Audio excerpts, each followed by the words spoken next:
Hey everyone, Ricky here. Now, talking to clients can be super tough, especially the first one.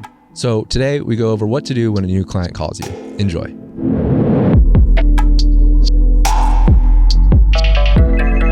Ring, ring, new client. Hello, I saw your work. What are you trying to do? You want to honestly help. Okay, you want to help? Yeah. Anybody else want to add to that before I jump in? What problem are they trying to solve, and what is going to be the goal they were going to try to reach with what to offer them? And having that understanding can lead to a lot of different conversations, but you don't want to let them self-diagnose what their problem might be. Go ahead. Yeah, so what had worked for me is try to build a relationship, not just saying that I'm just here to help you solve your problems. So we'll get to know the person, who they are, what are their goals, who do they want to become, so you can connect more like just as a business level. Okay, so let's add some layers to the conversation. So let's help the wider community understand this. And I talked to somebody who's not been part of this universe of ours. Their answers are like crazy. And I think, no wonder you don't have any clients. It's difficult to think. Everybody here can agree with that, because all I have to do is ask you, like, what's an important question to ask? What do you want to learn? Like, blah, your brains just melt, right? It's difficult to think, and it's really difficult to make a decision.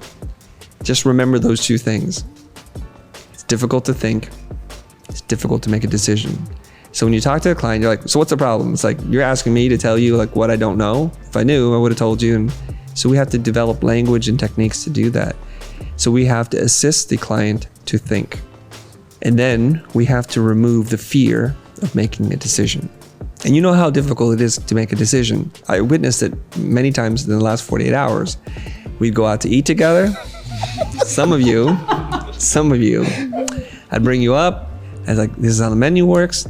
These are options. Consider this. What's your preference? And I said, don't step into the line until you're ready to fire.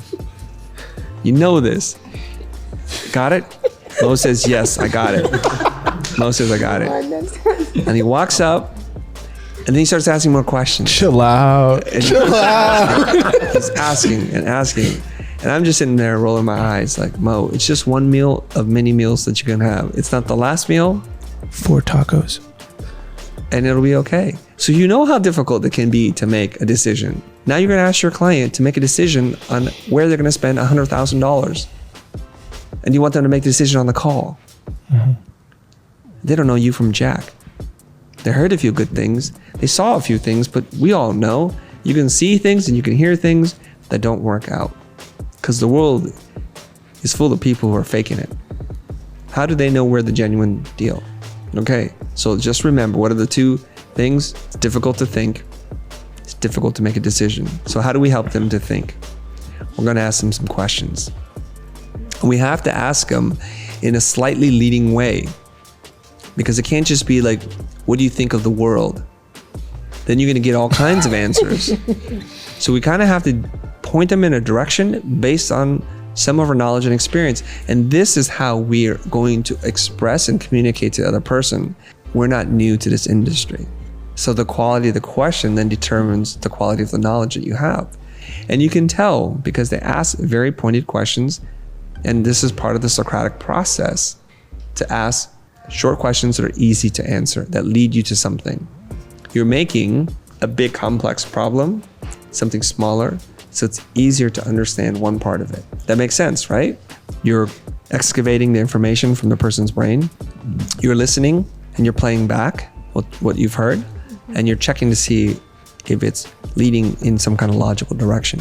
If somebody says to you, I want this to be epic, I want it to feel big, like a blockbuster for summer. And then in the second breath, they say, but I want it to be really intimate. I want to connect to people in a one-to-one way. Those are two statements that don't necessarily belong together. So this is where you, having listened to this problem intently, can say back to them, I'm sorry, I'm having a hard time reconciling these two things that you want. I understand both, epic and intimate. I can't figure out how these two things overlap. Can you? And then we have a discussion about it. And then we help them to think through the problem. Oh, I see what you're saying.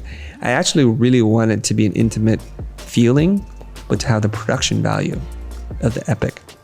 I don't want to have 1,000 people and lens flares and explosions. I don't mean that kind of epic. So they just didn't choose the right word, see, because it was difficult to think. And they're also afraid of you. My business coach, Keir McLaren, told me this many years ago, and I didn't understand it at the time. They are more afraid of you than you are afraid of them. So they fear sounding like an idiot because you are already the expert. They looked at your work prior to making the call. So they are pretty reserved at giving you information for fear of sounding stupid. So you have to create safe space for them to tell you what it is that they're thinking and to help them correct themselves if they're wrong. It's not a battle of trying to prove your might and your will and your knowledge over them. That's actually the wrong thing to do. But create safe space. Hey everyone, back for the recap of this video. I just wanted to go over my notes and takeaways, and feel free to drop your own down below and we can have a discussion. All right, so number 1, you want to help honestly. Number 2, don't let the client self-diagnose. Number 3, you want to build a rapport with the client. Number 4, you want to help the client think. And number 5, you want to remove the fear of making the wrong decision. Number 6, and you do all of this by creating a safe space for your client to speak. All right, everyone. So these were my takeaways for today's video. We'll see you guys in the next one.